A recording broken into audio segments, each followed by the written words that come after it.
விழுப்புரம் மாவட்டம் செஞ்சி அருகே radio set போடுவதில் ஏற்பட்ட தகராறில் இரு தரப்பினர் மோதிக்கொண்ட வீடியோ காட்சிகள் வெளியாகி பரபரப்பை ஏற்படுத்தியுள்ளது. திடுக்கிடும் மோதல் சம்பவத்தின் பரபரப்பு பின்னணி என்ன?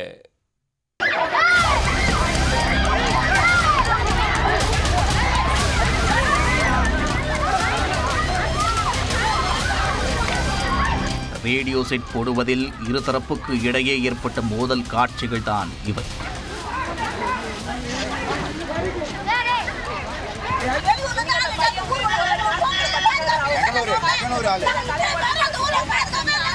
இரு தரப்பினரும் சரமாரியாக மோதிக்கொள்ளும் அளவிற்கு நடந்தது என். விழுப்புரம் மாவட்டம் செஞ்சி அடுத்த முக்குணம் கிராமத்தைச் சேர்ந்தவர் 53 வயதான பார்த்திபன். இவருடைய மகன் Ranjith Kumar radio audio set போடும் பணி செய்து வருவதாக கூறப்படுகிறது. இந்நிலையில் பொங்கல் தினத்தன்று ரேடியோ செட் மற்றும் ஸ்பீக்கர்கள் சரியாக செயல்படுகிறதா என்பது குறித்து சரிபார்த்து கொண்டிருந்தனர். பாடல்களை சத்தமாக ஒலிக்கவிட்டு டியூன் செய்து கொண்டிருந்ததால் பக்கத்து தெருவில் வசித்து வந்த நாராயணசாமி என்பவருக்கு எரிச்சல் எல்லை மீறி சென்றிருக்கிறது. ஏற்கனவே நாராயணசாமிக்கும் ரேடியோ செட் பார்த்திபனுக்கும் இடையே வாய்க்காச்சண்டை வண்டியாக உள்ளது. இந்த சூழலில் ரேடியோ செட்டை தெறிக்கவிட்டு சரிபார்த்து கொண்டிருந்ததால் நாராயணசாமிக்கு கோபம் பொத்துக்கொண்டு வந்துள்ளது. நாராயணசாமி தனது குடும்பத்தினர் மற்றும் உறவினர்கள் என்று ஒரு குறும்படையை திரட்டிக்கொண்டு பார்த்திபன் வீட்டிற்கு வந்துள்ளார். வந்ததும் வராதமுமாக வாக்குவாதத்தில் ஈடுபட்ட அவர்களுக்குள் சில நிமிடங்களில் மோதல் பற்றி கொண்டது.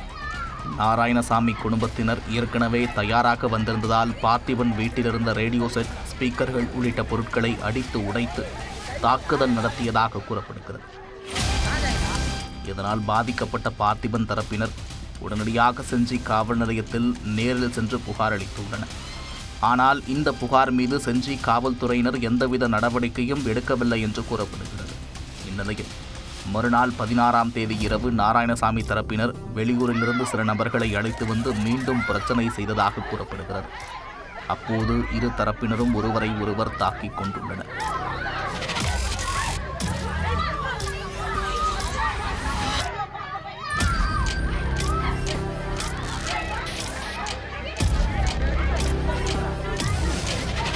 இது தொடர்பாக இரு தரப்பினரும் செஞ்சி காவல் நிலையத்திற்கு நேரில் சென்று புகார் அளித்திருக்கின்றனர்.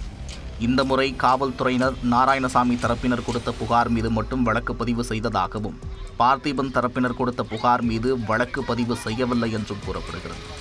இதனால் ஆத்திரமடைந்த பார்த்திபன் தரப்பினர் 20க்கும் மேற்பட்டோர் செஞ்சி காவல் நிலையத்தை திடீரென முற்றுகையிட்டு போராட்டத்தில் ஈடுபட முயன்றனர். அப்போது முதல் நாள் தாங்கள் கொடுத்த புகாரின் மீது நடவடிக்கை எடுத்திருந்தால் மீண்டும் அடுத்த நாள் தாக்குதல் நடத்தியிருக்க மாட்டார்கள் என்று கூறி வாக்குவாதத்தில் ஈடுபட்டனர். செஞ்சி காவல்துறையினர் நடவடிக்கை எடுக்கவில்லை என்பதால் தான் அடுத்த நாள் மீண்டும் வந்து தாக்குதல் நடத்தியதாக கூறி பெரும் போராட்டத்தில் ஈடுபட்டனர். அப்போது அவர்களிடம் பேச்சுவார்த்தை நடத்திய செஞ்சி போலீசார் உரிய நடவடிக்கை எடுக்கப்படும் என்று உறுதியளித்ததன் பேரில் அவர்கள் கலைந்து சென்றனர். இதன் காரணமாக செஞ்சி காவல் நிலையத்தில் சிறிது நேரம் பரபரப்பான சூழல் நிலவியது.